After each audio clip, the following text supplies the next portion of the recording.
kiai mah julukan akhirat lain yang dunia kunaon dibawa ke dunia tolol da kiai.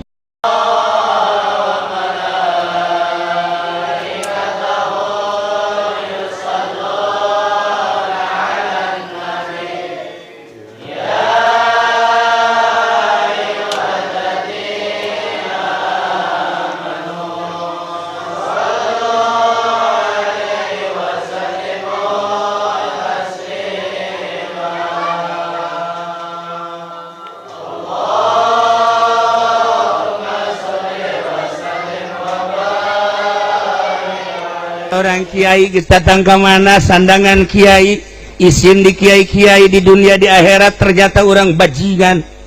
hanya kepentingan partai hanya kepentingan organisasi hanya kepentingan duniawi. Kiai mah julukan akhirat lain yang dunia kunaon dibawa ke dunia tolol da kiai. Teu bisa kos kitu kade isin di harapan Allah lamun endek jadi kiai cara Gus Dur sok jadikan cara Gus Dur contoh jadi presiden Indonesia ku aing rek disyariatkeun ngan gagal teu kuateun Gus Dur balik pakai celana pendek oh masalah tapi geus berjuang walinya nama. Nah diri orang di partai geus datang ke mana di organisasi geus datang ke mana lamun orang ningali dina kitab Tanbihul Muqtarin pal musibah gede-gedena musibah ketika kiai nu tadina wow jeung para kiai deui kuari wow jeung bupati musibah paling gede ka kiai. Aing manitip ka Haji Iim bae ka adi anu lain malah jadeng-dengeun ieu kajeun ka neraka ge Iim. Asal siapa ka surga Iim.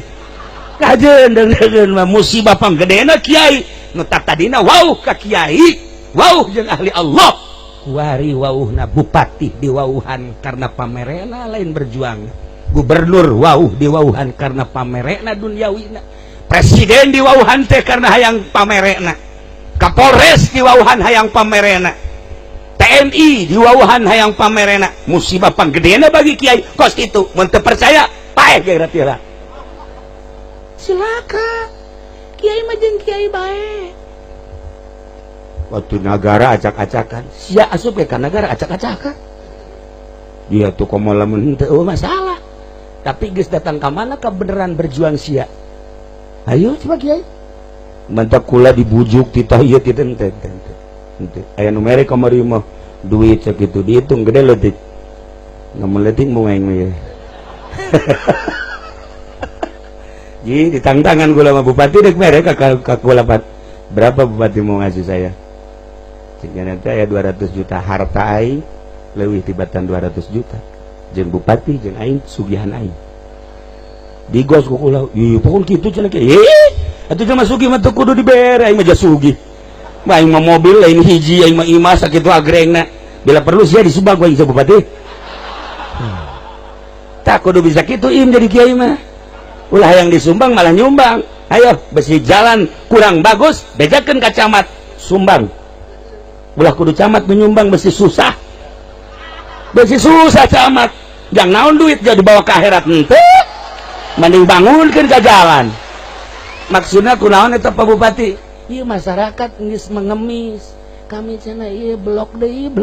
aing mah asana sedih ngadenge kitu ja aing bae nu lain camat sedih atuh komo sia meureun camat ya Allah ya Rabbi eta camat kasedih bejakeun atuh ka calon bupati nah itu sumbang tah jalan tah rawatan lain dek dibangun dek dirawatan itu dirawatan mah tuh di batuan doang sedih begitu gen tama urusan pembangunan iya urang mah kuari mah ngurusan kacinta urang geus datang ka mana ka Allah ente jadi pejabat kade moal salilana jadi pejabat loba anu keur ngajabat paeh Masya Allah pangrugi-rugina jelema keur ngajabat paeh sebab tanggung jawabna sabaraha janda sabaraha fakir miskin sabaraha yatim ketika ente jadi lurah kerja di lurah paeh bakal ditajakeun nyantuni janda kaya janda miskin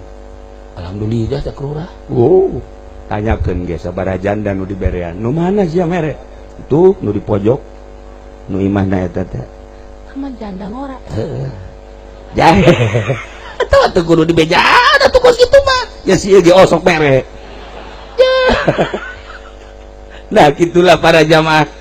ente jadi kiai geus datang ke mana sandangan kiai ke di hareupeun Allah isin di kiai-kiai di dunia ternyata di akhirat lain kiai kuari di dunia ente jadi pejabat geus datang ke mana ngagunakeun jabatan pake ngadeukeutkeun diri ka Gusti Allah sok geura